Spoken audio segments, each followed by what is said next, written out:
Good morning everyone, welcome to integrity career academy.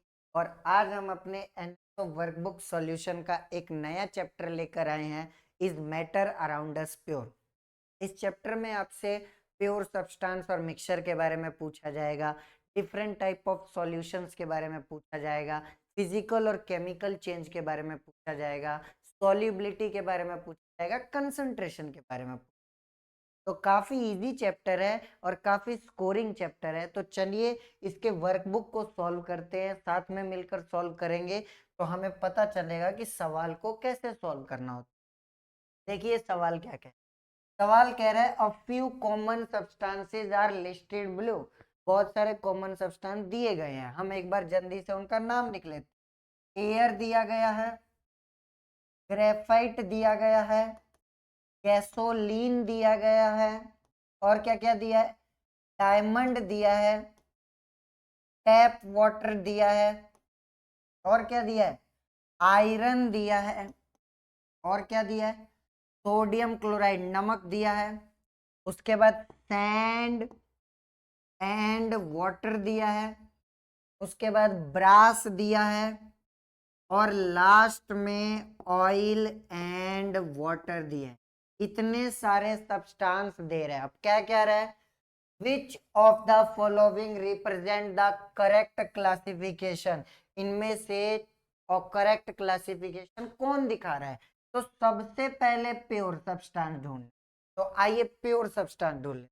क्या air pure substance है? नहीं sir, air तो mixture होता है। क्या ग्रेफाइट प्योर सब्सटेंस है? हाँ सर, ग्रेफाइट प्योर सब्सटेंस है। क्यों? क्योंकि वो एक ही तरह के पार्टिकल कार्बन से मिलकर बने। क्या पेट्रोल प्योर सब्सटेंस है? नहीं सर, पेट्रोल तो एक मिक्सचर है। क्या डायमंड प्योर सब्सटेंस है? हाँ सर, डायमंड कार्बन से मिलकर बना होता है प्योर सब्सटेंस। क्या टैप वाटर प्योर सब्सटेंस? जी नहीं सर, ये जो टैप वाटर का पानी होता है इसमें मिनरल्स भी मिल जाते हैं, तो ये मिक्सचर कहलाएगा। क्या लोहा प्योर सब्सटेंस है? हाँ, आयरन के अंदर सिर्फ आयरन के एटम होंगे, प्योर सब्सटेंस। क्या नमक प्योर सब्सटेंस है? हाँ, नमक भी प्योर सब्सटेंस है, क्योंकि NaCl में एक ही तरह का मॉलिक्यूल है, NaCl। क्या ये प्योर सब्सटेंस है? सर ये तो साफ साफ दिख रहा है मिक्सचर। क्या ब्रास प्योर सब्सटेंस है? ब्रास एक एलॉय होता है जो कि कॉपर और जिंक का बना होता है, इसलिए ब्रास भी मिक्सचर। और ये तो साफ साफ दिख रहा है। तो प्योर सब्सटेंस में एक ग्रेफाइट है, एक डायमंड है, एक आयरन है, और एक सोडियम क्लोराइड। दूसरा, चौथा, छठा, सातवां कहाँ है? देखो ये दिख रहा है, दूसरा, चौथा, छठा, सातवां। तो आंसर तो हमें अभी मिल चुका है, बी आएगा। पर हम आगे भी देख लेते हैं सीखने के लिए। होमोजीनियस मिक्सचर ढूंढना है, होमोजीनियस मिक्सचर। तो एयर क्या होता है? एयर होमोजीनियस मिक्सचर होता है। ग्रेफाइट क्या होता है? जल्दी बताओ, ग्रेफाइट क्या होता है? तो भैया इसने वर्ड यूज किया है मिक्सचर। ग्रेफाइट तो प्योर सब्सटेंस है, तो यहां हम कुछ नहीं। अच्छा, गैसोलीन मिक्सचर है, ये प्योर सब्सटेंस में आएगा कि किस में आएगा? तो बिल्कुल गैसोलीन होमोजीनियस कहलाएगा। पेट्रोल, डायमंड प्योर सब्सटेंस है तो हम बात ही नहीं करेंगे। टैप वाटर प्योर सब, टैप वाटर क्या होता है? जल्दी बोलो। टैप वाटर सर नॉर्मल जो टैप का वाटर होता है, तो उसको हम क्या बोलेंगे? होमोजीनियस। हाँ सर, होमोजीनियस कहेंगे। ऐसा थोड़ी है एक जगह मिनरल ज्यादा हो जाए। इसमें हम बात ही नहीं करेंगे, प्योर है। इसमें बात ही नहीं करेंगे, प्योर है। सैंड मिट्टी तो सर नीचे बैठ जाएगी, ये तो हेट्रोजीनियस हो गया। ब्रास, इसमें सब कुछ कॉपर और जिंक एक साथ मिक्स होते हैं, तो होमोजीनियस। और ऑयल तो सर मिक्स नहीं होता, तो हेट्रोजीनियस। तो होमोजीनियस वाले कितने हैं? तो होमोजीनियस वाले एयर पहला, तीसरा, पांचवा और नौवा। पहला, तीसरा, पांचवा, नौवा। देखो ये होमोजीनियस हो गए, और ये आठवां और 10वां हेट्रोजीनियस। तो हमारा ऑप्शन नंबर क्या आ जाएगा? सेकंड। क्या सभी को क्लियर हो गया? चलो नेक्स्ट सवाल देखो। Somi a class 9 student classified a few mixture. Okay, Somi ने क्या कह रही है कि इन सब्सटेंस को और इसके कोलोइड के टाइप को लिख दिया है। हमें करेक्ट वाला ढूंढना है। तो जेली क्या सोल होता है? तो जेली एक ऐसा कोलोइड है जो लिक्विड सॉलिड के मिक्सचर से बनता है और इसे जेल कहा जाता है। मतलब जेली वाला गलत हो गया। हाँ सर। स्मोक एरोसोल होता है, तो बिल्कुल सही बात है, स्मोक एक एरोसोल है। जब सॉलिड को गैस में किया जाता है तो बनता है, दूसरा सही है। क्या प्यूमाइस फॉर्म है? तो बिल्कुल सही है, प्यूमाइस भी फॉर्म है। जब गैस सॉलिड के अंदर प्रेजेंट हो तो उसे फॉर्म कहते हैं, तीसरा सही है। क्या रबड़ सॉलिड सोल है? तो रबड़ सॉलिड सोल नहीं है, रबड़ भी फॉर्म में आता है, मतलब ये गलत। फेस क्रीम क्या इमल्शन में आता है? तो हाँ, फेस क्रीम इमल्शन में आ जाता है, लिक्विड लिक्विड के। तो कौन कौन सा सही है? दूसरा, तीसरा, पांचवा, option number C is the correct option. कौन किससे मिलकर बना है? देखो मैंने यहाँ लिख दिया कि जेल लिक्विड सॉलिड से मिल, और एरोसोल सॉलिड गैस से मिल, फॉर्म गैस सॉलिड से मिल। क्या मेरी बात समझ आ रही है? हाँ सर समझ। नेक्स्ट क्वेश्चन क्या है? स्टेटमेंट 1 और स्टेटमेंट 2 का सवाल है। आओ पढ़ते हैं। स्टेटमेंट 1 क्या कह रहा है? स्टेटमेंट 1 कह रहा है Tyndall effect is observed. Tyndall effect दिखेगा when a beam of light is pass through copper sulphate solution. ये कह रहा है कि अगर हमारे पास एक कॉपर सल्फेट का सॉल्यूशन है और जब मैं एक टॉर्च में से लाइट इसके अंदर निकालूंगा, टॉर्च में से, तो होगा क्या कि ये लाइट कह रहा है कि इस पिक्चर में पूरी की पूरी फैल जाएगी, और इसी स्कैटरिंग ऑफ लाइट को टिंडल इफेक्ट कहा जाता है। लाइट का फैल जाना ही टिंडल इफेक्ट होता है। लेकिन जो हमारा कॉपर सल्फेट है CuSO4, वो तो ट्रू सॉल्यूशन है, और ट्रू सॉल्यूशन तो टिंडल इफेक्ट नहीं दिखाते, does not show Tyndall effect. इसका मतलब पहली स्टेटमेंट क्या हो गई? पहली स्टेटमेंट हो गई गलत। दूसरी देखो, the particles of copper sulphate scatter the beam of light. अरे भैया, जब वो टिंडल इफेक्ट ही नहीं दिखाता है तो वो स्कैटरिंग करेगा ही नहीं। दूसरी स्टेटमेंट भी गलत, इसीलिए ऑप्शन नंबर डी आ जाएगा। Both first and second statement are false. Clear है? नेक्स्ट सवाल देखो। Which of the following statement, दिख रहा है क्या सभी को? थोड़ा सा बड़ा कर देते हैं इसको, एक मिनट। हाँ आओ, दिख रहा है? पढ़ो जरा, क्या कह रहा है ये कह रहा है कि which of the following statement are incorrect. इनमें से कौन सा स्टेटमेंट गलत है? पहला, टिंडल, अरे बस वो कर भाई। पहला कह रहा है Tyndall effect can be observe when sun, अरे क्या हो रहा है, when sunlight pass through dense forest. आपने देखा घने जंगलों में से जब लाइट आती है तो एक लाइट का ऐसा पॉथ दिखता है, वो टिंडल इफेक्ट ही। इसका मतलब पहली बात तो सही है, हमें ना गलत बताना है, इनकरेक्ट बताना है। अब सुनो, tincture of iodine is a gas in liquid type of solution. तो एक्चुअली में जो टिंचर ऑफ आयोडीन है, टिंचर ऑफ आयोडीन, वो एक एंटीसेप्टिक सॉल्यूशन है। जब किसी को चोट लग जाती है तो डॉक्टर उस चोट पे पहले, उस चोट को पहले क्लीन करता है, और क्लीन करने के लिए वो एक सॉल्यूशन का यूज करता है जिसे टिंचर ऑफ आयोडीन कहते हैं। और ये टिंचर ऑफ आयोडीन तब बनता है जब हम आयोडीन को डिसॉल्व करवाते हैं अल्कोहल में, और आयोडीन हमारा सॉलिड होता है और अल्कोहल हमारा लिक्विड होता है। मतलब ये तो सॉलिड लिक्विड मिक्स हो रहे हैं, लेकिन इसने कह दिया गैस इन लिक्विड, इसीलिए दूसरा गलत। क्या समझ पा रहे हो? ओके। तीसरा देखो, in milky glass the dispersed phase is solid and dispersion medium is a liquid. Actually में जो, जब सॉलिड और सॉलिड आपस में मिलते हैं तो बनता है सॉलिड सोल, और सॉलिड सोल का एग्जाम्पल है milky glass. Milky glass solid soul का एग्जाम्पल है। मिल्की ग्लास का मतलब ये नहीं है कि एक ग्लास है जिसमें मिल्क रखा हुआ है। मिल्की ग्लास का मतलब एक वाइट कलर का मार्बल जैसा ग्लास। तो वो तो सॉलिड सॉलिड मिक्सचर है, ये कह रहा है कि सॉलिड लिक्विड के अंदर है, गलत कह रहा है, इसीलिए तीसरा। चौथा देखो, कह रहा है baking of cake is a physical change, पर भैया केक का बनना तो केमिकल चेंज है, एक नई केमिकल रिएक्शन होती है, ये भी गलत। चौथा भी हमसे गलत पूछा था, गलत दूसरा है, तीसरा है, चौथा है, तो ऑप्शन नंबर बी आ जाएगा।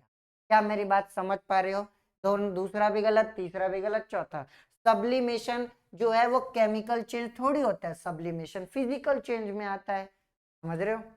अगला सवाल देखो, arrange the following solution in the order of decreasing mass. Okay, decreasing mass में अरेंज करना है, कौन सा मास? डिक्रीजिंग, बस कर, डिक्रीजिंग मास बाय वॉल्यूम।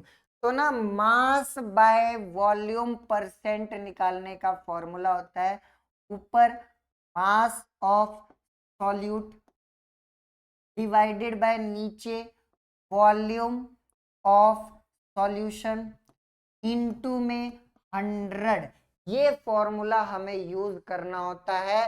तो हम एक एक करके पी के लिए यूज करूं मैं, तो पी के लिए अगर मैं निकालूं तो ऊपर मास ऑफ सॉल्यूट 5 ग्राम, नीचे volume of solution 25 ml, into में क्या करूंगा मैं 100, तो 25 पे ये कट गया, 4 पे 5 4 जा 20, तो पी के लिए 20% आया मास बाय वॉल्यूम। क्या क्लियर है? इसी तरह जब मैं निकालूंगा क्यू के लिए, तो ऊपर सॉल्यूट का मास 10 ग्राम, सॉल्यूशन का 75 है, इनटू में 100, तो अब ये 25 3 जा 75, 25 4 जा 100, 4 को 10 से मल्टीप्लाई करेंगे 40/3, इसको इससे डिवाइड करोगे तो 3 1 जा 3, 3 3 जा 9,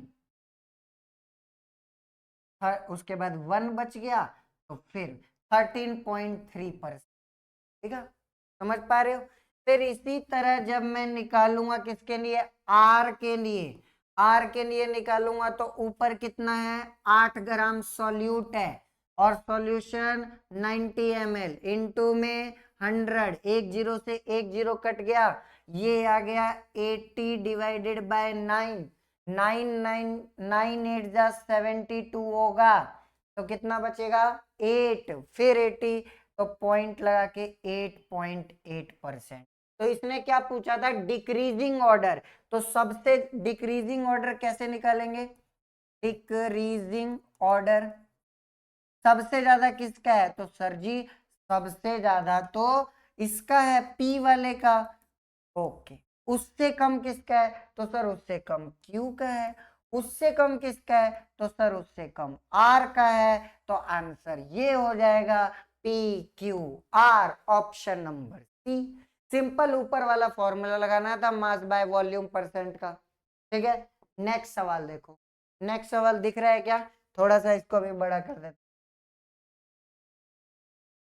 हाँ हाँ, इसको जरा चेक करो, इस सवाल को क्या कह रहा है, read the given passage, passage को रीड करो and filling the blanks. Okay, filling the blanks है, तो the constant zigzag motion of a colloidal particle when viewed under the ultra microscope. तो जो भी zigzag मोशन होता है ना, zigzag मोशन, तो zigzag मोशन को हम नाम देते हैं ब्राउनियन मोशन। क्या नाम देते हैं, ब्राउनियन मोशन। इसका मतलब यहाँ पे पहले में आ जाएगा ब्राउनियन मोशन, ये दोनों आएगा। दूसरा देखो, a dash solution contain more solute than the maximum amount, maximum amount से भी ज्यादा किस किस सॉल्यूशन में होगा, तो देखो जब सॉल्यूट कम हो, जब सॉल्यूट लेस सॉल्यूट हो, तो वो होता है अनसैचुरेटेड, और जब सॉल्यूट मैक्सिमम पहुंच जाए तो वो कहलाता है सैचुरेटेड, और जब सॉल्यूट मोर देन मैक्सिमम हो जाए, मोर देन मैक्सिमम, तो वो कहलाता है सुपर सैचुरेटेड। क्या कहलाता है? Super saturated. तो ऐसा ऑप्शन का है, जरा चेक करो। सुपर सैचुरेटेड एक यहाँ, एक तो आंसर तो पहले और दूसरे में से ही है। तीसरा देखो, a dash is a heterogeneous mixture whose particle settle down. तो ऐसा सॉल्यूशन देखो, हेट्रोजीनियस मिक्सचर, हेट्रोजीनियस मिक्सचर जिसमें पार्टिकल्स सेटल डाउन हो रहे हैं, पार्टिकल्स सेटल डाउन, जिसमें पार्टिकल्स सेटल डाउन हो रहे हैं, नीचे बैठ रहे हैं, उसको सस्पेंशन कहा जाता है। उसको क्या कहा जाता है? सस्पेंशन। तो सस्पेंशन यहाँ है। तो बताओ तीनों टिक कौन से ऑप्शन में है? बी ऑप्शन में। That's why option number. ये वाली बात दिमाग में रखना, बहुत आसान। ठीक है, नेक्स्ट सवाल देखो। नेक्स्ट सवाल थोड़ा सा इसको साइड में लेते हैं और इसको देखते हैं ये क्या कहना। नेक्स्ट सवाल का कहना है कि रुचि एक सॉल्ट सॉल्यूशन बना रही है जिसका परसेंट 11.2%, और वो भी 320 ग्राम वाटर में। उसने ये नहीं बताया कि रुचि ने कितना सॉल्ट लिया, तो हमें निकालना पड़ेगा। सर क्या फॉर्मूला होता है कंसंट्रेशन का? कंसंट्रेशन का फॉर्मूला होता है ऊपर मास ऑफ सॉल्यूट, नीचे मास ऑफ सॉल्यूशन इनटू में 100। ये फॉर्मूला होता है कंसंट्रेशन का। कंसंट्रेशन निकालने का ये फॉर्मूला होता है mass of solute neither mass of solution into में 100। अब जरा ध्यान से देखो, तो रुचि का कंसंट्रेशन कितना है? तो सर रुचि का जो कंसंट्रेशन है, रुचि का कंसंट्रेशन है 11.2। रुचि ने सॉल्यूट कितना लिया है? तो रुचि ने जितना भी सॉल्यूट लिया है वो तो क्वेश्चन ने दिया ही नहीं, तो हम सॉल्यूट का मास x मान लेंगे। तो सर सॉल्यूशन का मास भी तो क्वेश्चन ने नहीं दिया। तो आपको इतना तो पता ही होता है ना कि सॉल्यूशन का मास, सॉल्यूट का मास प्लस में सॉल्वेंट के मास के बराबर होता है। सॉल्यूट का मैंने x माना है, सॉल्वेंट का उसने 320 ग्राम दिया है, तो क्या मैं सॉल्यूशन के मास की जगह x प्लस 320 लिख दूं? हाँ सर लिख सकते हो। फॉर्मूले में इनटू में 100 है, तो इनटू में 100 लगा दी। अब इसको जरा मैं सॉल्व करने जाऊं, इसको इससे मल्टीप्लाई करूंगा तो 11.2x, 11.2 को 32 से मल्टीप्लाई करेंगे तो कितना आएगा? अगर 112 को 32 से करेंगे, ये 224 और ये 633, कितना आ गया? 4853, 3584, 3584 इज इक्वल टू, ये इससे मल्टीप्लाई होगा 100x। क्या इतना क्लियर हो गया? ओके। अब इसको इधर माइनस में भेज दूं तो 3584 बराबर 100x माइनस में 11.2x, तो ये क्या आ जाएगा? ये हो जाएगा 88.8x to 354।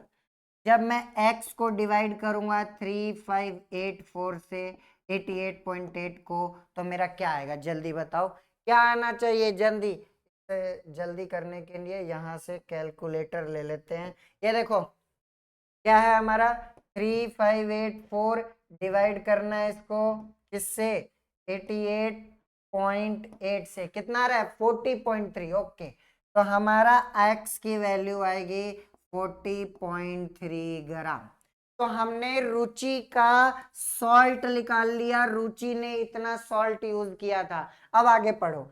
Abhinav prepared a salt solution, अभिनव भी सॉल्ट सॉल्यूशन बना रहा है, same amount of salt add कर रहा है जितना रुचि ने किया था, लेकिन रुचि ने 320 ग्राम पानी लिया था पर अभिनव 180 ग्राम पानी में कर रहा है। तो अभिनव की कंसंट्रेशन क्या होगी? सेम फॉर्मूला अभिनव के लिए लगा। तो अभिनव के लिए कंसंट्रेशन निकालना है किसका? Concentration of Abhinav salt solution, अभिनव के सॉल्ट सॉल्यूशन का कंसंट्रेशन, तो अभिनव का सॉल्यूट का मास कितना होगा, उतना ही होगा जितना रुचि का है। रुचि का है 40.3, सॉल्वेंट सॉल्यूशन का मास कितना होगा, तो सॉल्यूट का 40.3 और सॉल्वेंट का उसने 180 लिया इनटू में 100। इसको जब आप सॉल्व करोगे तो ये अप्रोक्सीमेटली 18.3। तो इसका डी ऑप्शन। तो पता ये सवाल कैसा था, पहले रुचि से सॉल्यूट का मास निकाल लेना था, फिर उसको अभिनव वाले में पुट करते, तब अभिनव की कंसंट्रेशन। दोनों में ही ये वाला फॉर्मूला यूज हुआ है कंसंट्रेशन का। क्या मेरी बात समझ आ रही है, ये ध्यान से देख लो। चलो आगे बढ़ेंगे।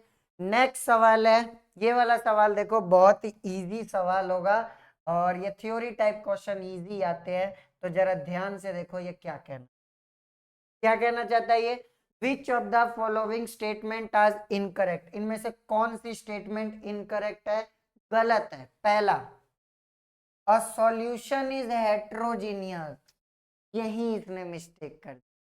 जब भी सिर्फ सॉल्यूशन लिखा होता है मतलब वो ट्रू सॉल्यूशन की बात कर रहे होते हैं। किसकी बात कर रहे हैं, ट्रू सॉल्यूशन की। और ट्रू सॉल्यूशन कैसा होता है, तो सर जी ट्रू सॉल्यूशन होमोजीनियस है, कह दिया हेट्रोजीनियस। तो पहला स्टेटमेंट, क्या समझ आ रहा है कि पहला स्टेटमेंट गलत हो गया।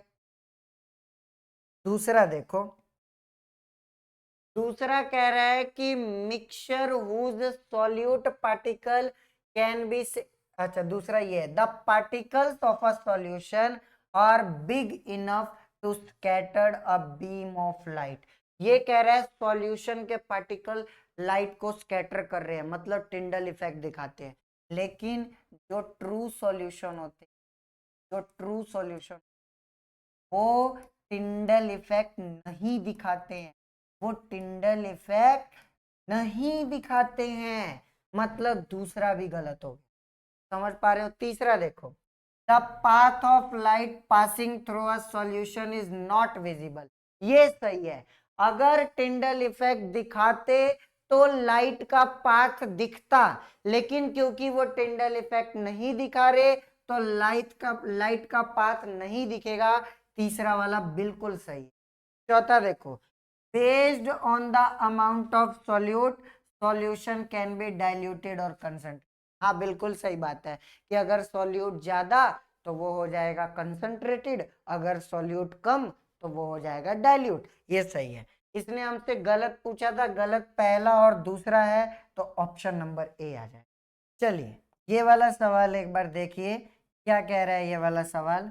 ये कह रहा है कि which of the following pair contain only compound, इनमें से कौन से पेयर में सिर्फ कंपाउंड है। तो जैसे अगर हम बात करें मीथेन की, तो मीथेन का फॉर्मूला होता है C4, और कंपाउंड उसे कहते हैं जो दो या दो से ज्यादा एटम से मिलकर बने, मतलब ये तो आएगा इसमें। दूसरी अगर हम बात करें चीज की, तो चीज कंपाउंड नहीं है, चीज तो कोलोइडल सॉल्यूशन है। ये पहला ऑप्शन है। इसने कहा है दोनों के दोनों पेयर वाले कंपाउंड होने चाहिए, ये तो कंपाउंड है लेकिन ये वाला नहीं है।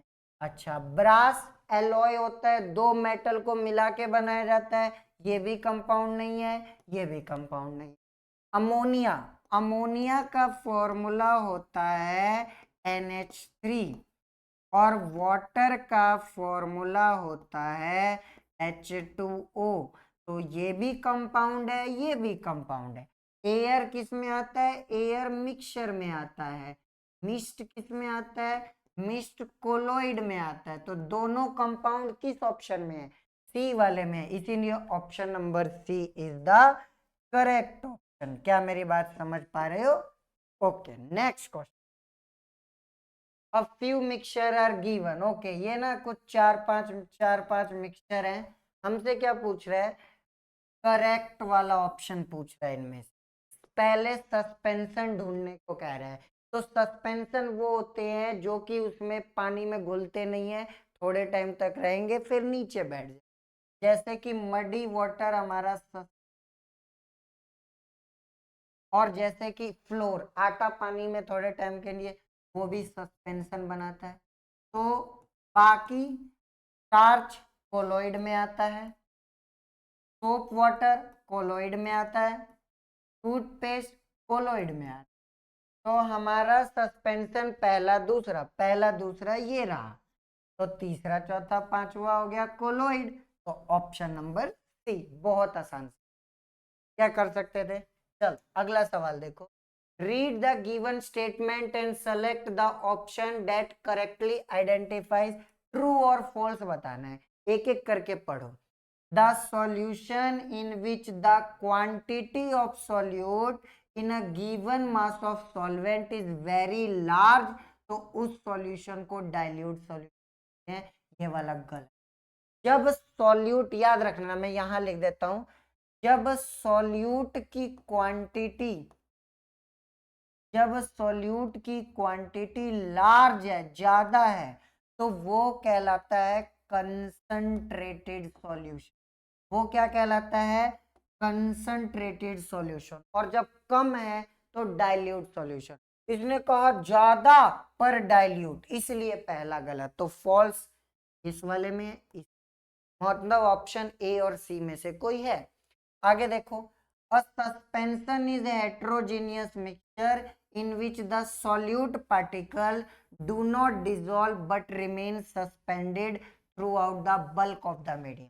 ये कह रहा है कि सस्पेंशन के अंदर कोई भी हेट्रोजीनियस होता है, सस्पेंशन का मतलब मिट्टी वाला पानी हेट्रोजीनियस ही होगा, और उसमें कोई भी चीज घुला नहीं होता है। सही कह रहा है, इसका मतलब दूसरा सही है, तो ट्रू यहां भी है, ट्रू। तीसरा देखो, the size of particle of a true solution lies between 1 to 100 nanometer. ये गलत है। क्यों गलत है सर? इसलिए गलत है क्योंकि ट्रू सॉल्यूशन में पार्टिकल का साइज लेस देन 1 नैनोमीटर होता है, और सस्पेंशन में पार्टिकल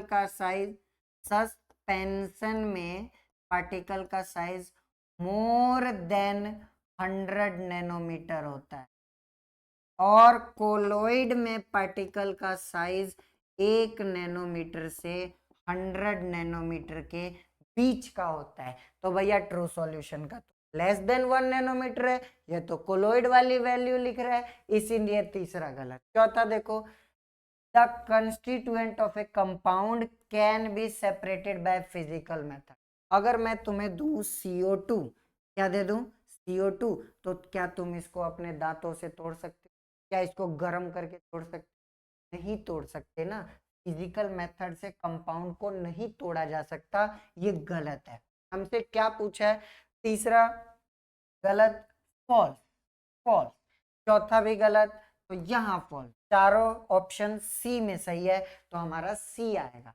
क्या बहुत आसान था? अगर आप ये याद रखेंगे तो आप ये बहुत आसान। चलो अगला सवाल देखो, which of the following solution has the highest concentration in term of mass।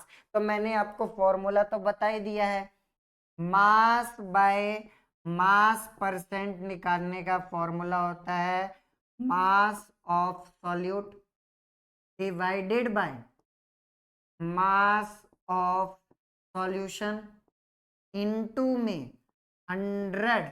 तो जैसे मैं पहले के लिए निकालूं, फर्स्ट, अगर मैं फर्स्ट के लिए निकालने जाऊं तो मैं क्या निकालूंगा फर्स्ट के लिए कि 10 ग्राम सॉल्यूट, और सॉल्यूशन का मास कैसे निकालेंगे? तो सर जी 200 और 10 दोनों को जोड़ दो, तो सॉल्यूशन का मास 210 इंटू में 100। इसको सॉल्व करने जाओगे, एक जीरो से एक जीरो कट गया, 100 डिवाइडेड बाय 21, ये कितना आएगा? तो ये आएगा 4 पॉइंट समथिंग परसेंट आएगा, 4 पॉइंट समथिंग आएगा, लगभग लगभग आप इसको 5 मान सकते हो, ठीक है, 4.9 के समथिंग आएगा। और दूसरे का देखो, दूसरे में कह रहे हैं सर सॉल्यूट का मास 15 ग्राम है, सॉल्वेंट के मास के लिए इन दोनों को जोड़ दो, तो कितना हो जाएगा? 175 इंटू में 100, 25 की टेबल पे ये 4 पे कट जाएगा और ये 7 पे कट जाएगा, 15 4 जा 60 को 7 से डिवाइड करोगे, 7 8 जा 56, 4 बचा, पॉइंट लगा दो 40, 7 5 जा 35, 8.5%। तीसरे के लिए अगर निकालो तो तीसरा कितना है, 60 ग्राम सॉल्यूट का मास है और 260 ग्राम हो जाएगा उसके सॉल्यूशन का मास इनटू में 100। एक जीरो से एक जीरो कट गया और तो ये हो गया 600 डिवाइडेड बाय 26। इसको 2 की टेबल से काटें तो 300 डिवाइडेड बाय 13। इसको इससे डिवाइड करेंगे तो 13 2 जा 26, कितना बचा, 4 बचा 40, तो फिर 23 जा 23 पॉइंट कुछ परसेंट आ जाएगा। चौथे का निकालो। चौथा क्या कह रहा है, 20 ग्राम लिया गया है, 90 और 20 टोटल कितना हो जाएगा, 110 ग्राम सॉल्यूशन में इनटू में 100। एक जीरो से एक जीरो कट गया, ये कितना हो गया, ये हो गया 200 बाय 11, कितना हो जाएगा ये 11 1 जा 11, कितना बचेगा 9 19, 11 8 जा 88, 18 पॉइंट समथिंग परसेंट। हमसे पूछा है कि किसका सबसे ज्यादा है, तो सबसे ज्यादा इन चारों में ये 23 वाला ही है ना, तो थर्ड वाला आ जाएगा। तो देखो ना, सिंपल ये वाला फॉर्मूला याद था, पुट करके निकाल लेना था, कुछ भी नहीं था इस सवाल में। आगे बढ़ो, ये वाला सवाल देखो, मैच द कॉलम पे बेसिक सा सवाल है, थोड़ा सा इसको बड़ा कर लेते हैं। देखो एकदम बेसिक सा सवाल है, क्या कह रहे हैं देखो, बटर किस में आएगा, तो बटर जो होता है वो जेल में आता है, मतलब कि T का कितना हो जाएगा 4। ऑटोमोबाइल से जो धुआं निकलता है वो किस में आता है, वो एरोसोल में आता है, मतलब कि Q का हो जाएगा फर्स्ट। फॉग किस में आता है, तो फॉग एरोसोल में आता है, मतलब कि R का हो जाएगा थर्ड। और मिल्क किस में आएगा फिर, इमल्सन में, मतलब S का सेकंड। 4 1 2 3 कहाँ है साहब, एक मिनट, हाँ Q का मैंने क्या बोल दिया ऑटो, ओके दोनों ही एरोसोल है। अच्छा, तो Q का जो है वो पहला और तीसरा इनमें से कुछ भी आ सकता है, ये ध्यान रखना। तो अगर इसको तीसरा दे दोगे तो R को पहला दे देना, क्योंकि 2 बार एरोसोल यूज हुआ है ना, तो 1 और 3 में से कोई सा भी आ सकता था। ऑप्शन नंबर आएगा, P का 4, Q का 3, R का 1, S का सेकंड। समझ पा रहे हो, 2 बार एरोसोल है तो पहले तीसरे में से कोई सा भी लिख दो।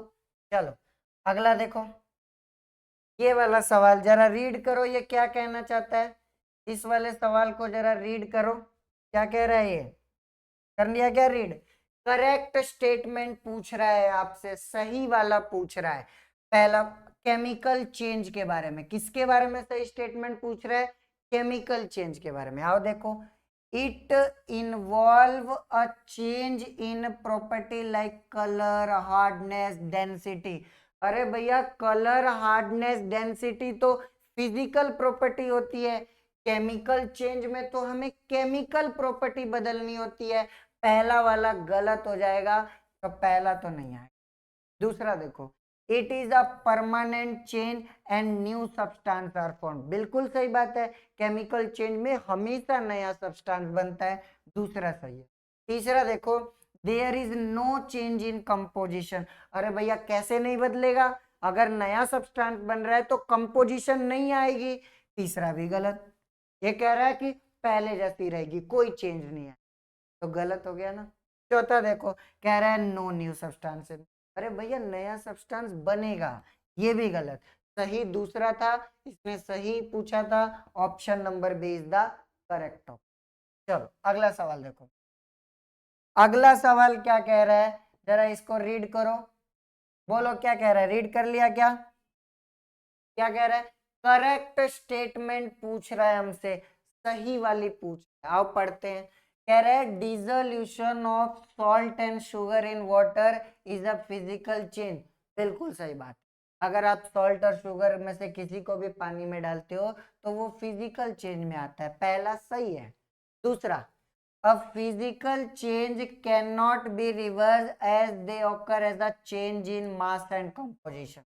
गलत, फिजिकल चेंज में मास चेंज नहीं होता, फिजिकल चेंज कंपोजिशन चेंज होता। ये कह रहा है चेंज हो जाए, गलत कह रहा है, इसलिए दूसरा गलत।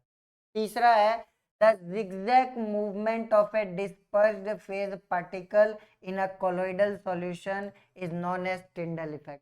अभी अभी याद है पहले को या दूसरे क्वेश्चन में बताया था, zigzag मोशन को ब्राउनियन मूवमेंट कहते हैं, ये टिंडल इफेक्ट कह रहा है, इसीलिए तीसरा गलत। चौथा देखो, an unsaturated solution is that in which more solute can be dissolved।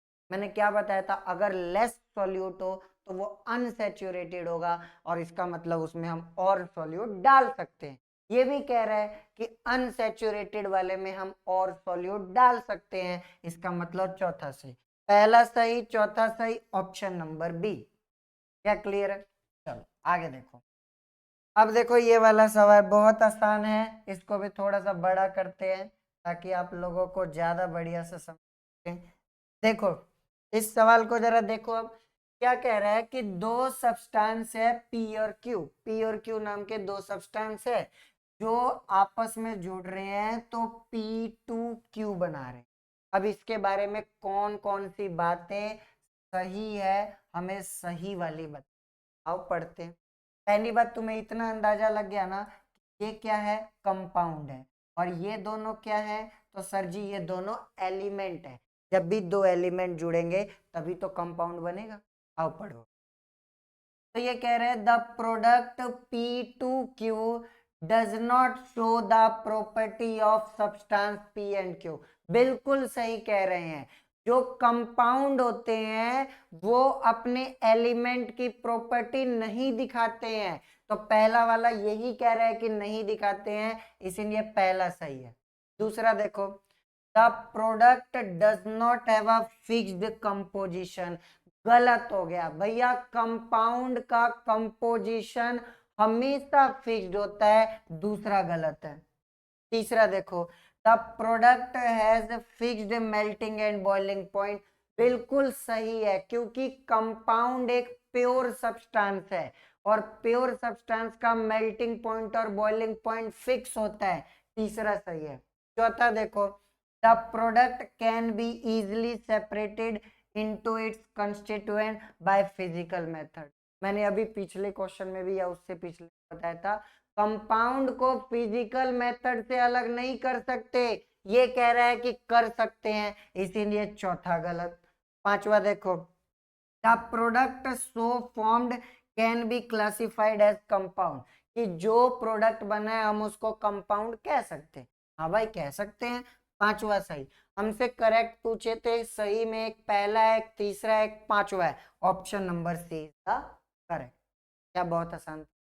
अगला सवाल देखो, अगला सवाल जरा देखो क्या कहना चाहता है ये, तो थोड़ा खींचते हैं। ओके जरा देखो तो। ओके, चार student, mister Mukesh a science teacher. Mister Mukesh एक साइंस के अध्यापक है जिन्होंने डिफरेंट सब्सटेंस को चार अलग अलग स्टूडेंट को दे दिया। पहले स्टूडेंट को कलर्ड जेमस्टोन दे दिया, दूसरे को टिंचर ऑफ आयोडीन दे दिया, तीसरे को मडी वाटर दे दिया, और चौथे को मिल्क ऑफ मैग्नीशिया कह दिया। बेस्ड ऑन देयर ऑब्जर्वेशन, उनकी ऑब्जर्वेशन के बेस पे the student were asked to give some statement regarding the. तो बच्चों को कहा गया कि आप कुछ स्टेटमेंट दो। तो देखो बच्चे क्या क्या स्टेटमेंट दे रहे हैं, हमें बताना है कि कौन सी सही है, हमें करेक्ट बता। आओ पहली पढ़ो। कह रहा है कि a coloured gemstone represent a gel. यही सवाल खत्म हो गया। अरे भैया जो जेमस्टोन होते हैं, जेमस्टोन वो जेल नहीं होते, वो सॉलिड सोल होते हैं, क्योंकि ये सॉलिड और सॉलिड के मिलने से बनते हैं। ये कह रहा है कि कलर्ड जेमस्टोन जेल है, पहला गलत हो गया, समझ पाए। दूसरा देखो, कह रहा है tincture of iodine does not show Tyndall effect as the size of particle is too small. बिल्कुल सही बात है, जो यहां लिखेंगे जो टिंचर ऑफ आयोडीन है, टिंचर ऑफ आयोडीन वो ट्रू सॉल्यूशन है, और ट्रू सॉल्यूशन वाले टिंडल इफेक्ट नहीं दिखाते। दूसरा सही है। तीसरा पढ़ो, the mixture contain mud and water is known as suspension. हाँ सही है, मिट्टी और पानी वाले को सस्पेंशन कहते हैं। And the solute particle settle down when the suspension is left. कह रहा है थोड़े टाइम तक ऐसे ही छोड़ दो तो नीचे बैठ जाएगा। बिल्कुल सही बात है, इसीलिए तीसरा। चौथा देखो, milk of magnesia is a solid in liquid type of solution in which magnesium dissolve in water. याद रख लेना, मैग्नीशियम वाटर में डिजोल्व नहीं होता है, इसीलिए चौथा गलत हो। पांचवा देखो, both tincture of iodine and milk of magnesia are colloid. अभी अभी बताया tincture of iodine true solution है, कोलोइड नहीं है, इसीलिए पांचवा भी गलत हो गया। हमसे सही पूछा था, सही एक दूसरा है एक तीसरा है, तो ऑप्शन नंबर बी। क्या समझ पाए? अगला सवाल देखो, अगला सवाल जरा लो, इसको भी जरा लेते हैं, क्या कहना चाहता है। देखो क्या कह रहा है ये, जल्दी देखो। हमें फॉर्म बनाना है, तो फॉर्म बनाने के लिए किन दो को मिक्स किया जाता है? तो फॉर्म बनाने के लिए गैस को लिक्विड में मिक्स किया जाता है, मतलब पी हमारा गैस, मतलब कि ऑप्शन पहले और तीसरे में से कोई होगा। अगर लिक्विड सॉलिड मिल जाए तो कौन सा कोलोइड बनता है? लिक्विड सॉलिड मिल जाए तो जेल बनता है, मतलब क्यू हमारा जेल, ये रहे। ठीक है। आर देखो, एरोसोल कब बनेगा? एरोसोल तब बनेगा जब सॉलिड के अंदर गैस मिक्स हो जाए, मतलब आर गैस यहाँ है यहाँ है। आगे देखो, अगर लिक्विड गैस मिल जाए तो क्या होगा? तो भी एरोसोल ही बनता है, मतलब अच्छा, मतलब टी हमारा एरोसोल यहाँ आया, एक ये छूट गया है। सोल कब बनेगा? सोल तब बनेगा जब सॉलिड लिक्विड मिलेंगे, तो सॉलिड एस हमारा सॉलिड यहाँ यहाँ। सारे के सारे टिक किस ऑप्शन में है? फर्स्ट ऑप्शन में है, तो ऑप्शन नंबर ए। ठीक है। नेक्स्ट सवाल देखो, नेक्स्ट सवाल क्या कह रहा है, इसको भी जरा लेके आते हैं एक बार इधर, पढ़ो जरा इसको, क्या कह रहा है ये कह रहा है कि 4 student were discussing about element and compound. 4 student element और कंपाउंड के बारे में डिस्कस कर रहे हैं, हमें बताना है कि कौन गलत बोल रहा है, इनकरेक्ट बताना है। आओ पढ़ते हैं। गोलू क्या कह रहा है? An element is the basic form of matter that cannot be broken down into simple substance। बिल्कुल सही बात है, एलिमेंट को और छोटा क्या तोड़ोगे, सही कह रहा है गोलू, इसलिए गोलू पे टिक कर दिया। अब विक्रम को देखो, विक्रम क्या कह रहा है? विक्रम कह रहे हैं elements such as gallium and caesium become solid at a temperature of slightly above than 313।